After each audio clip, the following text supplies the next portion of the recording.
My Lords, I support this bill, but oppose the amendment which would undermine the Royal Albert Hall, its finances and indeed its future. I declare my conflict of interest as a seat holder at the Royal Albert Hall and as having previously worked unpaid on its council for 7 years, for 4 of them as President of the Hall. Noble Lords trust each other to behave impeccably with regard to such conflicts, and I hope they will trust me similarly. In the case of the conflict of interest at the Royal Albert Hall's Council that the amendment seeks to address, it is again precisely of a type that we deal with every day in this House. And it is dealt with there just as this House deals with its own conflicts. When President, I instituted a conflict of interest committee whose members are non-conflicted trustees. They meet after every council meeting at the Hall to assure full compliance has been kept with the Hall's ethics code. That, as noble lords here will understand, is a more rigorous process than our own House sees as necessary to apply to itself. That conflict committee has not once expressed concern with how council members have behaved at any meeting. The entire governance setup, including this inherent conflict of interest, was approved by Queen Victoria herself, who stated that she believed that the recently deceased Prince Albert, after whom the Hall is named, would have approved of it. It was initially presided over by the then Prince of Wales. When he resigned as President, his successor was the then Duke of Edinburgh. The governance structure then and since is precisely what has led to the Hall's great success. Had Simon Rattle, for example, attempted to build a modern concert hall in London under the same structure, he would likely have succeeded and we'd have another great concert hall in this capital city of ours. But he sought government funding instead and has now abandoned the attempt. Misunderstanding was created and repeated during the second reading of the bill, and again now, originating from a petition that misread the purpose of the bill. The misinformation about the Hall I have heard today would take me far longer to correct than your Lordship's patience would ever allow. But, for example, the petition asserted that the petitioner resigned from the Hall's presidency because he had serious concerns about the way the Hall was being run. That is not so. He left because he was asked to leave by his own council after a no-confidence vote due to his rudeness, both to them and to seat holders. There is talk of sustained public criticism of the administration of the Hall, but that criticism mostly sprang from that one individual. It is hard to see how the allegations can have force when opinion polls show the Hall to be Britain's and the world's best-loved concert venue. The Hall did not reach that position by accident. It did not randomly become the only major such venue in London, free of needing a £20 million annual top-up from the Arts Council. The 5 other top venues in London chewing up a total of £100 million a year, money that could, for example, be spent on the arts in the regions instead. The Hall reached its enviable position precisely because of the governance structure of the Hall, and it is odd that an amendment should be put before this House to try to undermine that governance away from the current successful model towards the kind of governance model that on extensive evidence would seem incapable of making a modern large concert venue financially successful or so universally popular. In a document he circulated, the noble Lord Hodgson talked about throwing up sand. He seems to be expert on this. He entirely misrepresents the role of seat holders at the Hall. Is he saying that Lord Bamford and Sir Jim Ratcliffe, the 2 most recent purchases of the large boxes that he mentions, are in there to profiteer? No, it's a trophy asset, which you may or may not like, but they certainly don't buy them to make money. The numerous, nowhere did the noble lord even suggest that those Ed Sheeran tickets were anything to do with a seat holder. He just said they were for sale.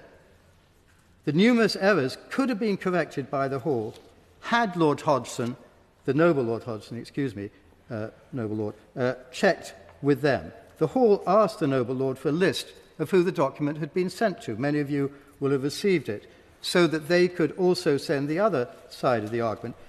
Lord Hodgson, the noble Lord Hodgson, unhelpfully, in fact bafflingly, replied that he had no record of who he had emailed his document to. So there will be noble lords sitting here today who have only seen one side of the argument.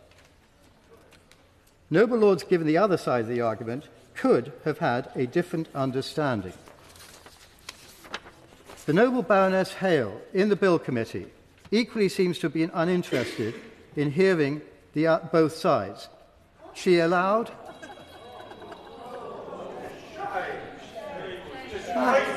Well, if noble lords will hear the end of my sentence, they might understand why I caught that impression. The Bill Committee allowed someone with no locus standi to address the committee for half an hour and then refused to allow the Hall's representative to present the other side. My lords, can I remind all members of your lordship's house that we are to be, I would say comradely, but probably not the appropriate language, but to remind each other that that the use of language and how we refer to each other is very, very important, especially when being accurate. I wasn't going to speak because the noble lady Baroness Hale did much better than me in explaining what we did on the committee. But I have to note that on the night before we met, having prepared for this for some weeks beforehand, the Royal Albert Hall tried to get me to recuse myself on the allegation of something that had happened 10 years ago, that somebody had praised me on a website, and the night before they thought I should stand down from it. That is how the Albert Hall dealt with us as a committee. We did not hear from the people for whom we then decided did not have standi loca. Have I got it right now? I had to learn it. We did not hear from them. We did hear at inordinate length. This is an intervention. His speech is still going on. And therefore, I hope that the noble lord will withdraw what he just said about our committee.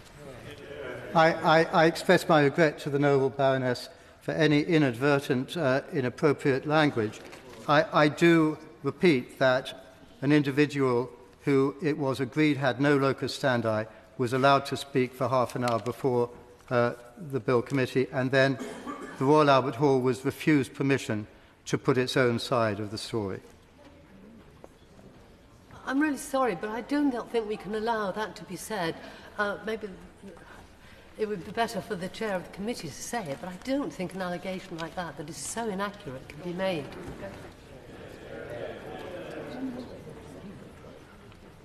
My lords, I didn't expect to have to answer that sort of accusation. The Select Committee was formed because there was a petition against the bill from 3 people. The Hall objected to the locus standi of the petitioners. We heard both sides of that. That was when we heard from the petitioner. He was allowed to make his case for having locus standi. The Hall was allowed to make its case that he didn't have locus standi, and the others did not have locus standi, and we determined that they did not have locus standi. Nevertheless, the Hall went on at enormous length to address us on the virtue of their current arrangements. And because of what we learnt as a result of that, we decided that the situation was sufficiently troubling, the impasse, to draw to the attention of the House. That is all.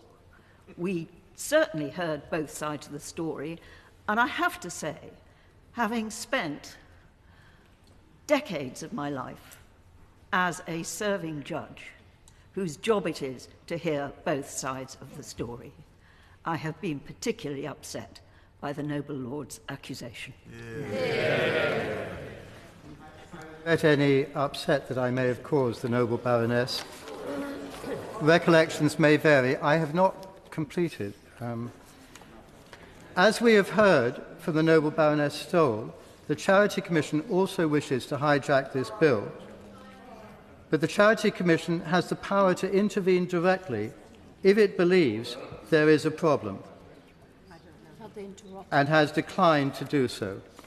And the bill is straightforward and simple, seeking to regulise an informal arrangement already prevalent for many years, whereby seat holders voluntarily vacate their seats for scores of shows each year.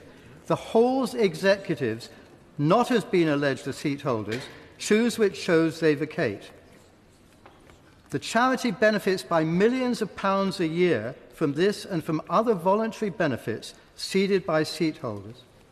The Hall's financial success has happened precisely during the recent period that the disaffected individual has waged his campaign against it, but the new money allows the charity to at last spend the needed up to £10 million a year to upgrade its vast Victorian Grade 1 listed building. The Hall has now spent 10 years trying to get this bill passed, 8 of them in persuading the Charity Commission to give permission to proceed. It is now essential that the bill be passed precisely because of those disaffected 3 seat holders that the noble Baroness Fraser mentioned, who are taking the Hall to the High Court in a bid to ban the transfer of benefit from seat holders to the charity. If the High Court agrees with them, the charity will lose millions from its annual surplus. I'm cutting out most of the rest of my speech, my lords, and I'm about to finish. My lords, sorry, my lords. If the noble lord could bring his speech to an end, because of the length of interventions, I tried to give additional leeway, but we are now exceeding time, and I'd be very grateful if he could move his speech to an end. Yes, I've got just a little bit left, but as President of the Royal Albert Hall, I think the House deserves to hear from me, as against the many who didn't know.